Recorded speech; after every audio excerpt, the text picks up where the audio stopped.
নমস্কার বন্ধুরা, আজ নিয়ে চলে এসেছি গন্ধরাজ লেবুর ডাল রেসিপি। গরমের দুপুরে ভাতের পাতে এই ধরনের একটা রেসিপি থাকলে খাওয়াটা খুব তৃপ্তির হয়। রেসিপিটি করতে নিয়েছি 250 গ্রাম মুসুর ডাল। মুসুর ডালটাকে আমি আগে থেকে ভালোভাবে ধুয়ে নিচ্ছি। আরও নিয়েছি একটা গন্ধরাজ লেবু আর 3 থেকে 4টে লেবুর পাতা। এখন গন্ধরাজ লেবুটাকে গোল গোল স্লাইস করে কেটে নিচ্ছি।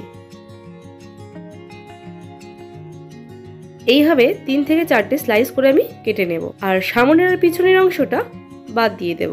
এখন মুসুর ডালটাকে সিদ্ধ করবার জন্য কড়াইতে দিয়ে দিলাম পরিমাণ মতো জল। এরই মধ্যে দিয়ে দিচ্ছি ধুয়ে রাখা ডাল। জলটা ফুটতে শুরু করলেই এর মধ্যে দিয়ে দিচ্ছি 1/3 টিস্পুন হলুদের গুঁড়ো। ডালটা সিদ্ধ করবার সময় আমি কোনো রকম নুনের ব্যবহার করছি না, কারণ নুন ব্যবহার করলে ডাল সিদ্ধ হতে চায় না। আর এই যে উপরের ফেনার অংশটা, এটা আমি চামচ দিয়ে তুলে নিচ্ছি। এখন এটাকে আমি 3 থেকে 4 মিনিটের মতো ঢাকা দিয়ে সিদ্ধ হতে দেব। দেখুন বন্ধুরা, সিদ্ধ হয়ে গেছে। এবার এটাকে আমি একটা চামচের সাহায্যে ভালোভাবে ম্যাশ করে নেব। দেখুন, এভাবে আমি ম্যাশ করে নিয়েছি। এখন এর মধ্যে অ্যাড করে দিচ্ছি পরিমাণ মতো জল। ডালের জলটা আপনারা আপনাদের প্রয়োজন মতন ব্যবহার করবেন।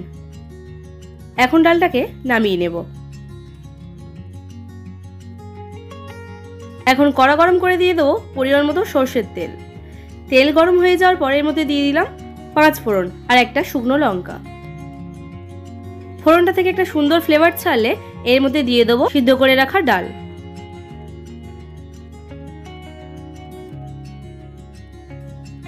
এখন ডালটাকে ভালোভাবে ফুটিয়ে নেব। ডালটা খুব ভালোভাবে ফুটে গেলে গ্যাসটা অফ করে লেবুর পাতা ছিঁড়ে দিয়ে দেবো, আর দিয়ে দেবো স্লাইস করে রাখা গন্ধরাজ লেবু। আরও দিয়ে দিচ্ছি গন্ধরাজ লেবুর রস।